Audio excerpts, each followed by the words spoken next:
en el mensaje anterior, que eso está basado en la palabra griega que aparece ahí, sujetaos, o someteos, que es hupotazo, que es ponerse debajo, y la supervisión de alguien militar. Es un obedecer, es un ser obediente, como Cristo en Lucas 2:51 estaba sujeto a sus padres, siendo Jesús mucho mayor que todos sus padres. Pero dice la Biblia en Lucas 2:51, ese mismo verbo, que Cristo estaba sujeto a sus padres. También, como lo vamos a ver, Dios dice que Cristo es la cabeza, pero el Padre es la cabeza de Cristo, y Cristo está sujeto en dependencia, en honra, en obediencia al Padre, y Cristo no es menor por eso. Así que eso no hace menos a nadie, porque se está pidiendo que alguien tiene que liderar, alguien tiene que dirigir en la familia, y esposa, esa no eres tú. El mandato no tiene excepciones y se aplica a toda esposa cristiana, como dice MacArthur, sin consideración a sus propias capacidades. No tiene que ver nada con su educación, no tiene que ver con que ella conozca más de las Escrituras, no tiene nada que ver con que ella sea más madura espiritualmente o cualquier otra cualidad que pueda compararse a la de su esposo. Nuestro Señor, nuestro pasaje dice que las casadas o las esposas están sujetas a sus maridos, a sus propios maridos, no al marido de otro, no a otro hombre, a su propio marido como al Señor. Y es como si fuera al Señor Jesucristo en el temor de Dios. Debido a que la sumisión espiritual suprema de la esposa es al Señor, dice un autor, en obediencia incondicional, su actitud consiste en someterse con amor, como un acto de obediencia, quien ha provisto ese mandato como su voluntad. Así que, hermana, ese verbo está en el griego en una voz media. ¿Qué quiere decir eso? Es algo que yo realizo y que me afecta a mí mismo. Por ejemplo, cuando yo digo yo me peino, yo estoy haciendo el acto de peinar, pero ¿quién está recibiendo la acción de peinarme? Yo mismo. Y es eso, así como aparece el de someterse. Hermana, hermana, Dios está pidiendo que en el caso del matrimonio, y de manera especial en cada una de las cosas que nos están diciendo, tú voluntariamente te sometas al liderazgo de tu marido. Y eso no tiene nada que ver con el temperamento. Sí, eso yo se lo dejo a la hermana fulanita de tal, que ella no rompe ni siquiera un plato, y entonces eso se aplica a ella, porque ella, pero a mí, no, hermana, si tú eres cristiana, si tú eres nacida de nuevo, por la ayuda del Espíritu Santo, no por tus propias fuerzas, Dios te pide que haya sujeción. Eso lo vimos en el sermón pasado. Ahora, ¿de qué manera? Vamos a ver las maneras en las cuales Dios pide que haya sujeción de parte de la mujer. Entonces lo vamos a ver específicamente en tres categorías. Una, y ese es mi primer punto, Dios te pide sujeción de acuerdo a tu identidad, o sea, quien tú eres. Versículo 22. ¿Quién tú eres? Las casadas estén sujetas a sus propios maridos como al Señor. Ahora, ¿qué quiero decir con eso? Que Dios te pide que tú te sujetes por quien tú eres. ¿Y quién dice el texto, el pasaje que tú eres? Primero, que eres una esposa, eres una casada, eres una mujer, como dice cualquiera de esas tres nombres lo acepta el griego. Un adulto de sexo femenino. Eres mujer, eres un gran privilegio con habilidades complementarias, no igualitarias a tu esposo, una criatura pecadora necesitada de dirección por la caída. Nosotros vemos en Génesis capítulo 3, versículo 16, que Dios inmediatamente en un acto de amor a la mujer le dijo: multiplicaré en gran manera los dolores de tus preñeces. Con dolor darás a luz los hijos y tu deseo será para tu marido y él se enseñoreará de ti. Debido al pecado y a la maldición, el hombre y la mujer enfrentarán luchas en su propia relación. Y una de las muestras de amor, Dios dice, aparte del diseño por el cual fueron, inmediatamente pecaron, se necesita una cabeza porque realmente ya yo lo había diseñado, pero ahora mucho más por causa del pecado va a haber una lucha, un combate cuerpo a cuerpo diariamente entre el hombre y la mujer. Así que tu deseo de rebelarte, inmediatamente lo dice tu esposo, no sale de ti porque sí, sino que realmente por quien tú eres, una criatura hecha a imagen de Dios, pero a la vez una criatura pecadora. El pecado ha transformado ese armonioso sistema de papeles ordenado por Dios en desagradables luchas de voluntad personal. Y tú tienes que luchar con eso, hermana, diariamente. Todos tendemos hacia la rebeldía, que inmediatamente aparece una sugerencia o una idea, inmediatamente sale el indio en uno. ¿Y por qué yo tengo que hacer eso? Siendo compañeros de por vida, los maridos y las mujeres necesitarán la ayuda de Dios para llevarse bien. El deseo de la mujer será enseñorearse de su marido, pero el marido gobernará por diseño divino. Así que primero por criatura, porque Dios te colocó al marido como cabeza. Y segundo, por causa del mismo pecado, por quien tú eres una pecadora, necesitas mucho más estar sujeta a tu marido. Además de eso, tú eres una cristiana, una nacida de nuevo en la familia de Dios, donde no hay distinción, pero sí órdenes. Y como aparece en Gálatas 3, 27, 28, dice, porque todos los que han sido bautizados en Cristo, de Cristo están revestidos. Ya no hay judío ni griego, no hay esclavo ni libre, no hay varón ni mujer, porque todos vosotros sois unos en Cristo Jesús. Usted ve, todos somos igualitos, ¿sí? Nadie está diciendo que no. En Cristo y la manera como Dios lo dice, todos somos iguales. Pero en el hecho de la autoridad y del liderazgo se necesita una cabeza. Trata de imaginar, yo no sé a los que les gustan los deportes, si a ti te gusta, no sé, voleibol, fútbol, béisbol o cualquier otro juego en que todo el mundo haga lo que le da la gana. ¿Cómo va a poder un equipo hacer la pelota, hacer los juegos, hacer un toque? El manager le dice, dar toque de sacrificio. No, yo lo que quiero es dar un jonrón. Ha pasado muchas veces que se ha dañado todo un partido porque no se hicieron las recomendaciones que dio el manager. Pues eso es exactamente cada vez, hermana, cuando tú quieres hacer tu voluntad y quieres hacer todo lo que está por encima, inclusive, como vamos a ver tristemente, desautorizando a tu marido en el liderazgo de la iglesia, en el liderazgo de la familia.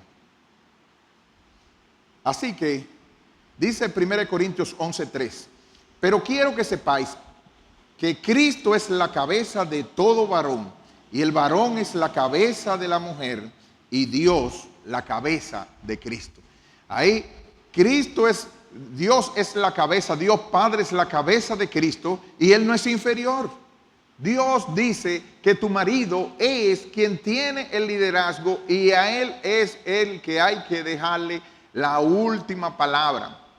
No sin recomendación, como vamos a ver, no sin advertencia, no sin decir claramente y expresar la opinión, pero sí que si en la última momento pasa lo que pasa. Recuerdo una historia, es una anécdota, una historia fue. Esta misma semana lo dio el predicador Samuel Pérez Milós, que estaba predicando en la iglesia bautista cristiana. En España, donde él vive, cae nieve de un momento a otro, está todo lo más claro. Y él llegó cansado al lugar donde se encontraba. Y le dice la mujer, ellos acostumbran a poner una tabla de madera para que la nieve no entre. Y la esposa le dice, ¿tú no vas a poner la tabla? Y le dice, no, yo estoy muy cansado. Además, no hay nieve aquí, ni va a llover, no está anunciado nada. Así que, entonces la esposa dice, te recomiendo que pongas la tabla. No, hombre, yo no voy a poner ninguna tabla. Si fuera dominicana, pasaran dos cosas. Usted se lo imagina, ¿no? ¿Verdad?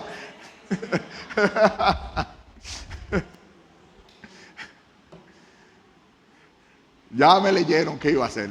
O iba a poner ella la tabla, o esa noche tililá, tililá, tililá, tililá.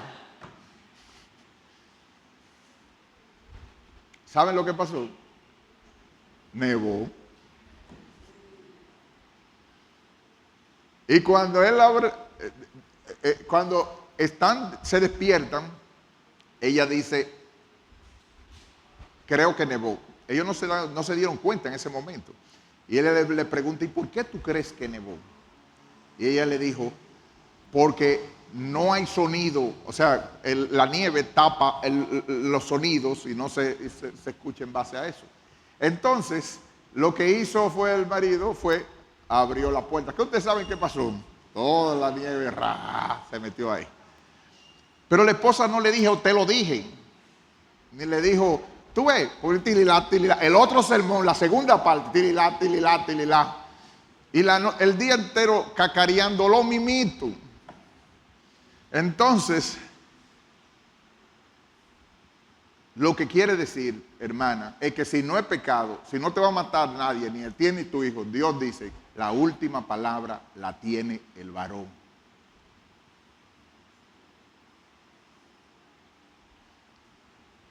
Por eso desde ya, hermana, si tú eres joven, tienes que saber a quién vas a poner por cabeza.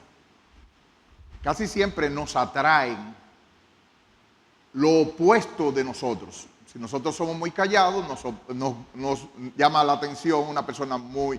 Pero cada uno de los opuestos tiene, aún con lo que más nos gusta, lo que nos va a fastidiar también toda la vida.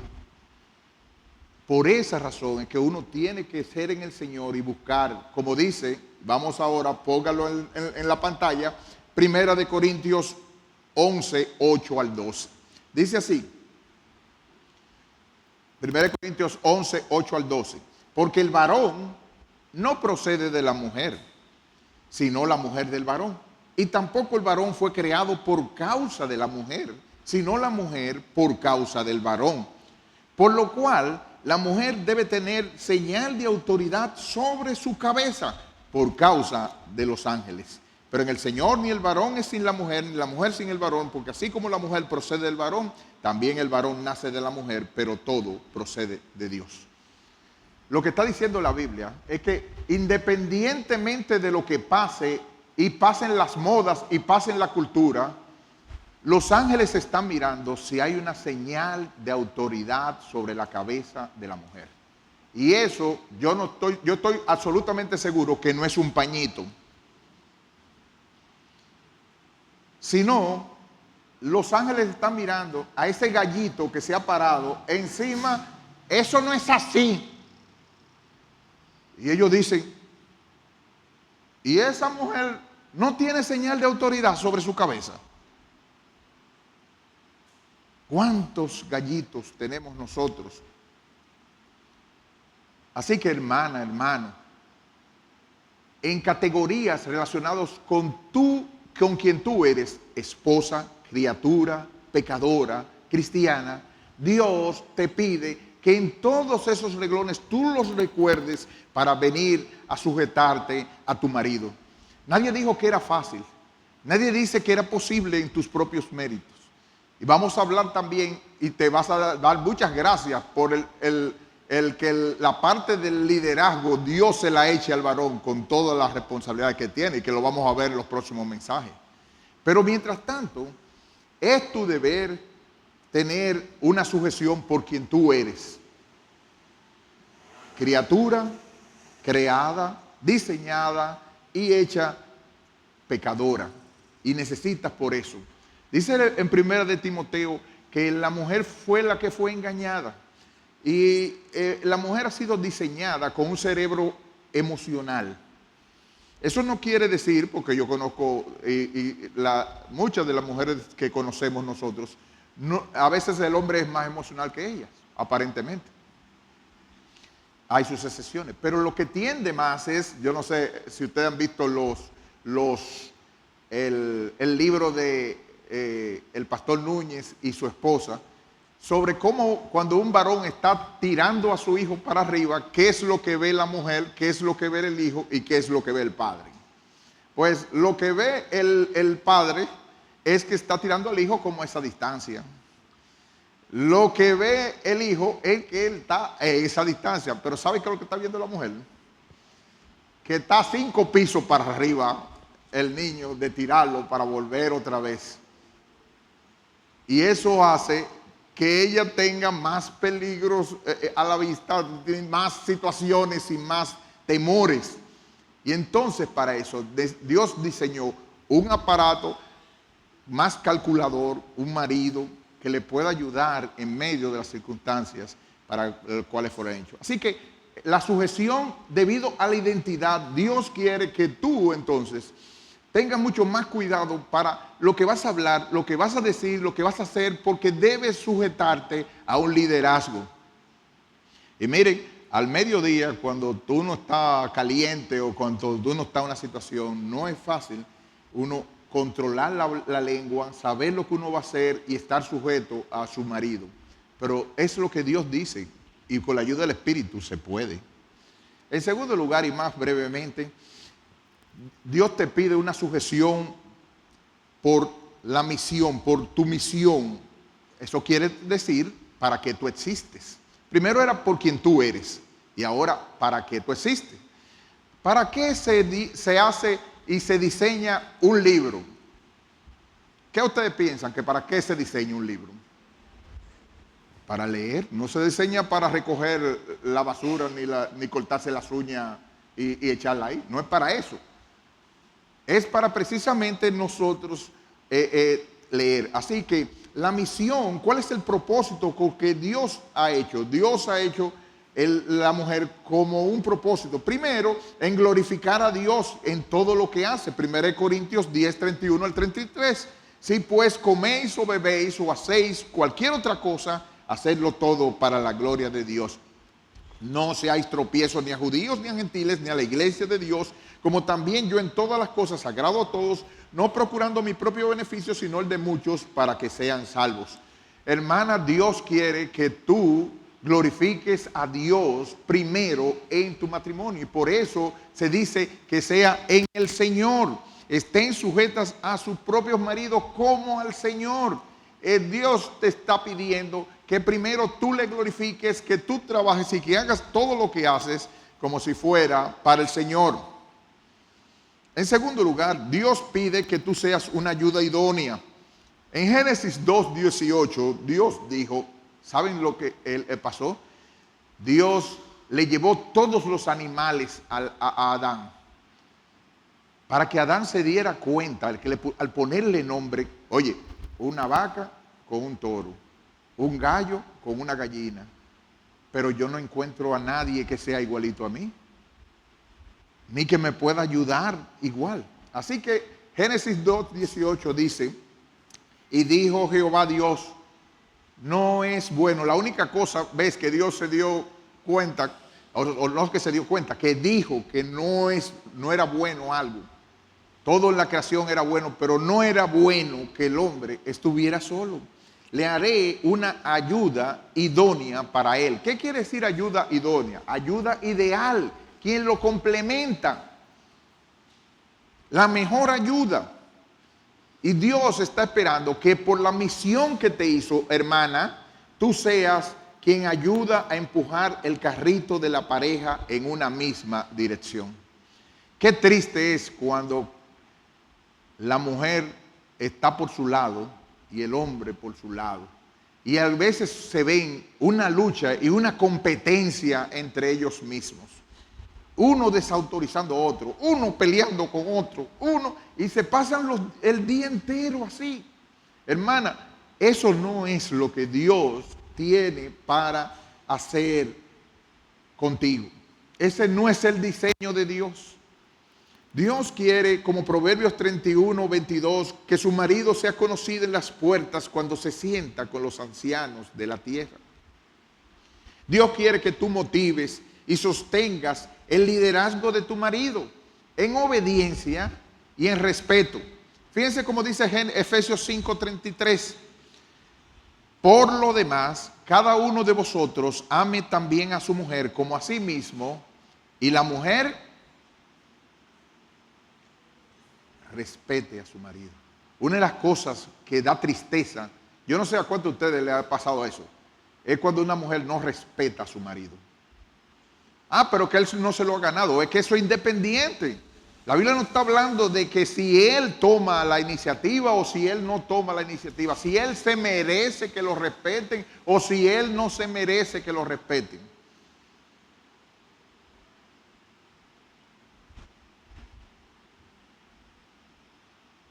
Hay un respeto, una honra, una obediencia.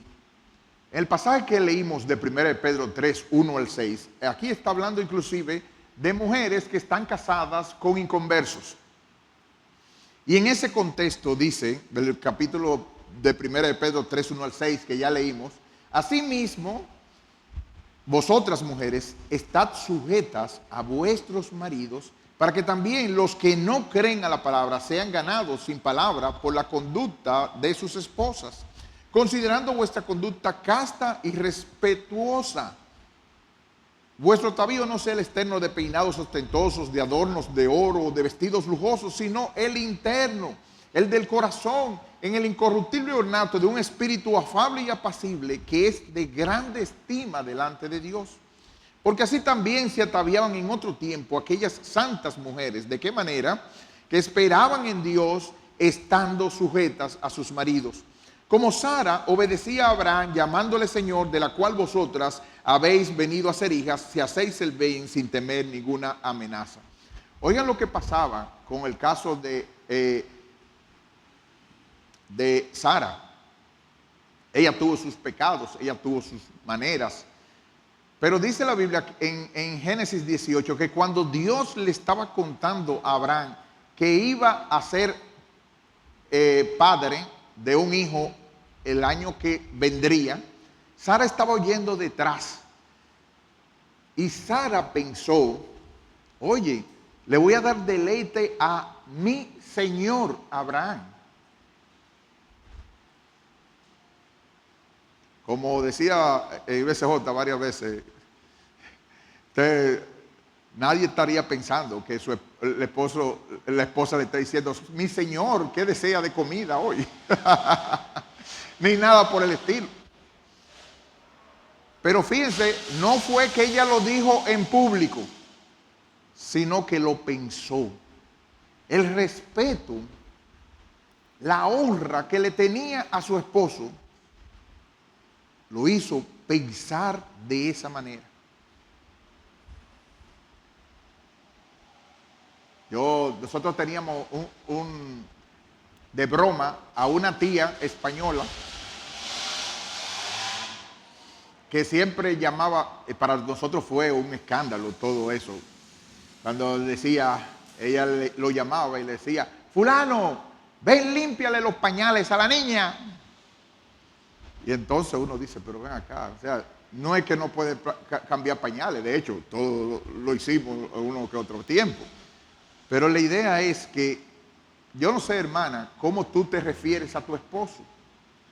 Se puede escuchar que es el mismo respeto, la misma obediencia, el mismo estado de honrar a tu marido con que se mira la manera como tú te diriges delante de los otros hermanos e inclusive de manera privada. Pero ustedes le buscan demasiado periquito al asunto. El asunto es como Dios lo mira. Tú puedes estar cantando y levantando la mano y haciendo, repartiendo tratados, visitando a todos los hermanos, predicando el evangelio, haciendo todo. Pero si la Biblia dice, si tú no estás respetando ni obedeciendo a tu marido, está haciendo nulo todo lo que tú estás haciendo. Peor todavía, también, los ángeles están diciendo que tampoco tú estás en nada. ¿Te fijas cuán necesario es, entonces, por lo quien tú eres y por la misión que Dios te ha puesto, que tú estés llena del Espíritu Santo para poder trabajar así con tu marido?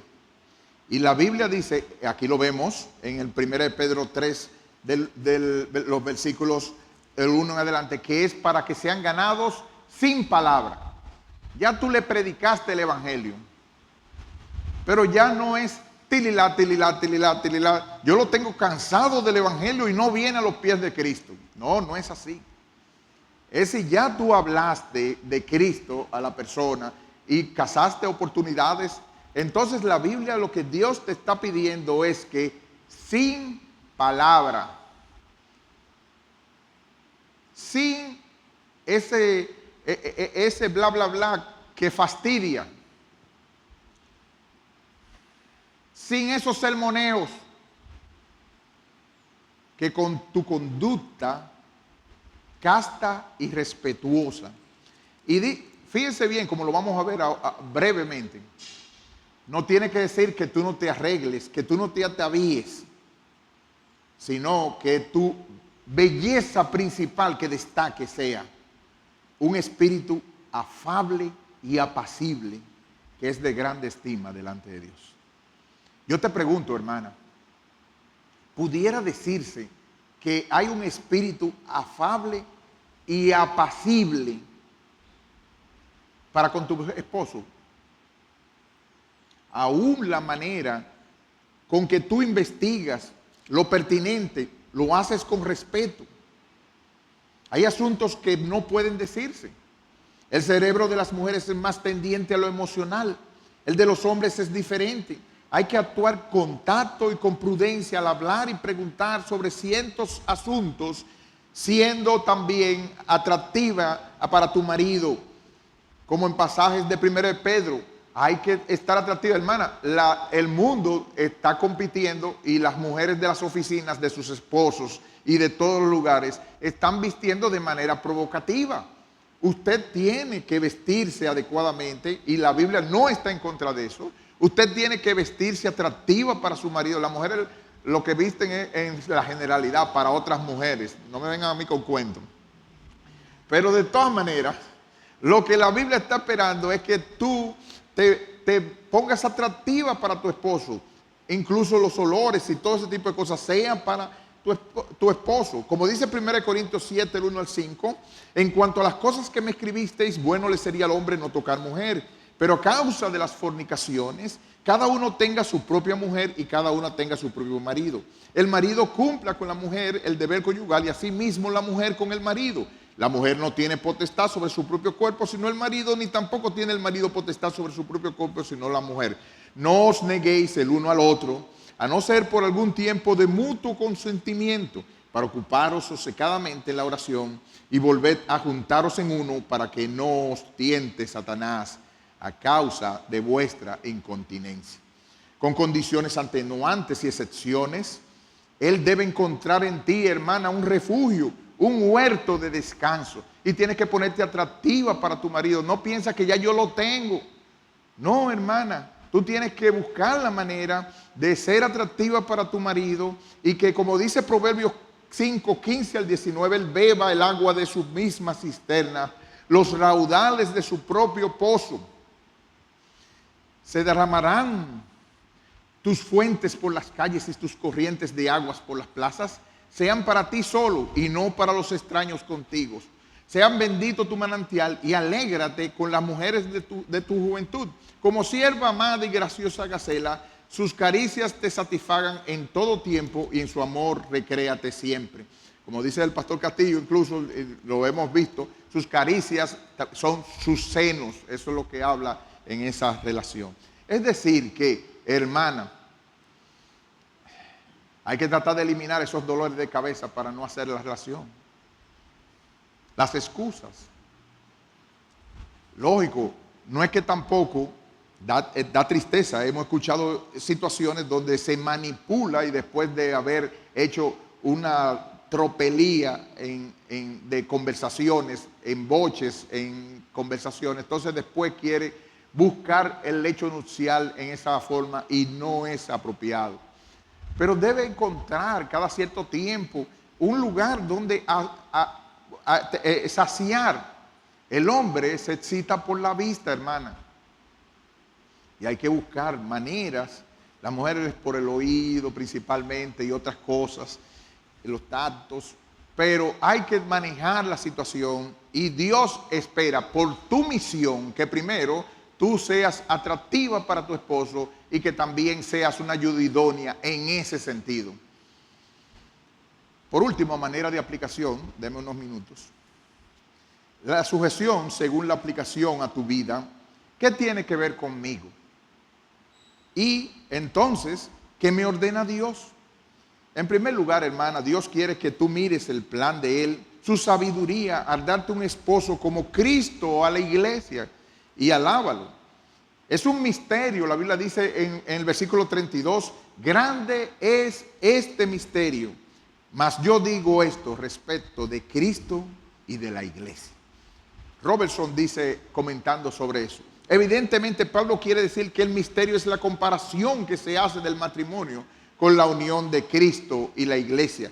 La unión de Cristo con la iglesia que movió al unigénito Hijo de Dios en forma tal que desde la relación del eterno deleite en la presencia de su Padre se sumergiera en las espantosas tinieblas y terribles angustias del Calvario, salvando a un pueblo rebelde, elegido de entre todas las naciones y aún llegando a morar en sus corazones por medio de su Espíritu, a fin de presentársela, aunque totalmente indigna, a sí mismo como su propia esposa, con quien llegó a tener tan íntima comunión que no existe en el mundo metáfora alguna que se le pueda aplicar. Tal unión es en y por sí misma un misterio. Hermano, eso es un misterio. Pero tenemos que reflejar y tenemos que alabar a Dios por quien te dio, el esposo que te dio, de la manera que te dio y lo que Dios está esperando, como yo he dicho, de la realidad con la sombra, es que refleje lo que es Cristo y la iglesia. Así que cuando tú estás desautorizando a tu propio esposo, cuando tú estás trabajando un error que normalmente se ha descubierto y que nosotros lo sabemos, hermanas, tu esposo no es tu hijo, no tiene que tratarlo como una mamá, no tiene que bajarle los pantalones y darle una pela, no es eso. Es una persona, un ser independiente que después, así como la nieve que yo le dije, tú sugieres, y si no es pecaminoso, en base a eso, Dios te pide que la última palabra la tiene el líder de autoridad. Es por eso que tú tienes que sugerir. En segundo lugar, examinarte y preguntarte qué estoy haciendo para motivar y estimular el liderazgo de mi esposo. Dios quiere que tú honres. Se ha descubierto de manera psicológica que una de las cosas que mina el matrimonio en un marido es que la mujer le degrade la autoridad. Entonces, hermana, si tú estás serruchando el palo de donde se está trabajando el matrimonio, desautorizándolo, minándolo, degradándolo, haciéndole sentir ridículo delante de tus hijos y delante de tu propia familia, lo que tú estás es cavando para tu propia tumba y la de tu marido. Trata de pensar, por si acaso tú no lo sabías, lo que tu esposo desea ansiosamente de ti es que tú estimules y le des apoyo a su liderazgo o a su autoridad. Y hay un programa de 30 días de Nancy Lee DeMoss donde la mujer no debe decir nada negativo durante esos 30 días.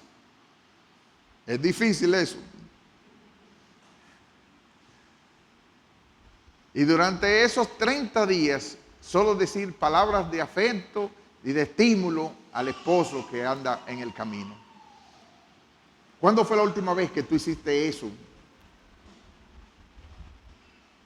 Como dice Hendrickson, la sumisión motivada no solo por la convicción, esto es bueno y justo porque Dios lo demanda, sino también por un amor en respuesta al amor de Cristo.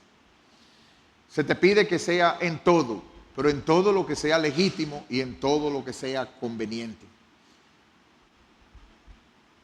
3, muy importante, examina si tus dones, talentos y preparación están unidos al carrito bajo la guía de tu esposo en la familia. Hermana, la esposa de Proverbios 31, 11 al 12, el corazón de su marido está en ella confiado y no carecerá de ganancias. Le da ella bien y no mal todos los días de su vida. Y yo te pregunto, ¿es así contigo? Si todo está indicando que la familia está avanzando hacia el mismo lugar, ¿cómo has sugerido, cómo tú has preguntado con respecto a la vida cristiana, a la iglesia y a la piedad? Hay tantos ejemplos en la Biblia, uno de ellos la tsunamita, que le dijo a su esposo, oye, aquí está pasando un hombre de Dios, Eliseo, vamos a hacerle una casita. ¿Cuándo fue la última vez que tú sugeriste para la iglesia, para Cristo, para los hermanos, para el necesitado, para la extensión del reino? Ah, no. Tú lo que tienes una mano botarete. ¿Aceptarse aquí, al carro, conmigo? No.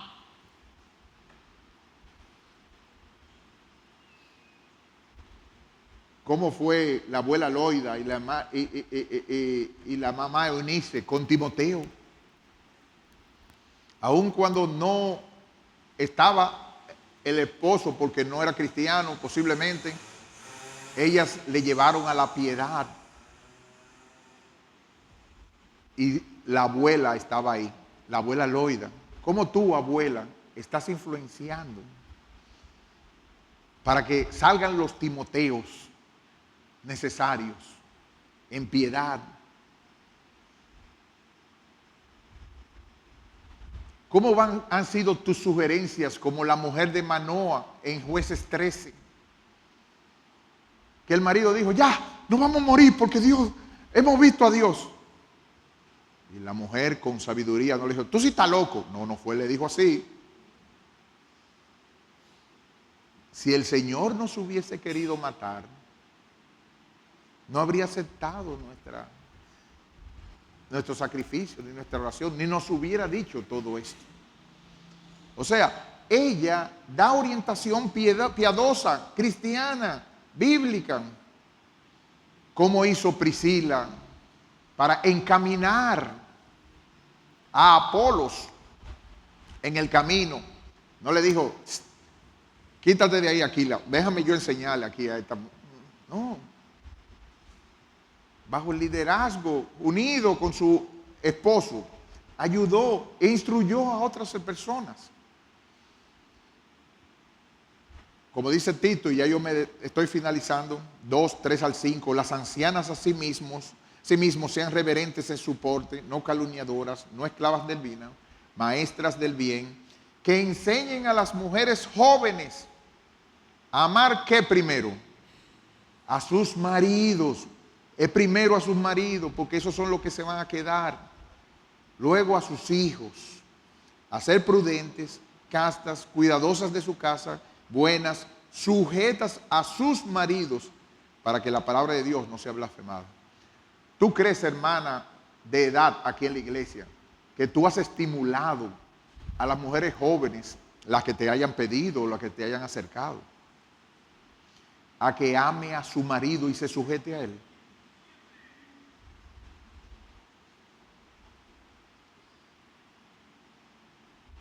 Por último, joven, decídete una vez por todas a ceder al liderazgo a tu esposo, pídele perdón por las veces que lo has desautorizado y ruega al Espíritu de Dios que te ayude en esa labor. Joven, ¿qué tanto te has preparado para ser pastoreada por ese Adán? ¿Qué cualidades estás buscando en ese esposo, en esa esposa? Joven, observa bien a quién pones como cabeza. Todavía estás a tiempo. Y tú, hijo de cristiano, amigo que nos visitas, ¿qué esperas para reflejar adecuadamente esa relación celestial? Ven a Cristo en arrepentimiento y fe y verás ese hermoso reflejo. No pienses que te han cargado el dado, ni se lo han cogido contigo. Es lo que Dios dice en su palabra. Piénsalo, analízalo, y si tienes que pedir perdón, pídele perdón a tu marido. Y decídete vivir para Dios. En los próximos mensajes, el dado viene ahora para los hombres, los cabezas. Así que prepárense, con la ayuda de Dios. Oremos. Padre celestial, Dios todopoderoso. Gracias por ese maravilloso misterio reflejado de la relación de Cristo y la iglesia. Qué hermoso desprendimiento tuvo nuestro Señor para pecadores como nosotros. Te pedimos, oh Padre, que así como se nos piden que sirvamos a los maridos para reflejar lo que es Cristo y la iglesia, así también tú ayudes a los esposos a poder, con tacto y con sabiduría, guiar a sus esposas en este camino. Gracias, Padre.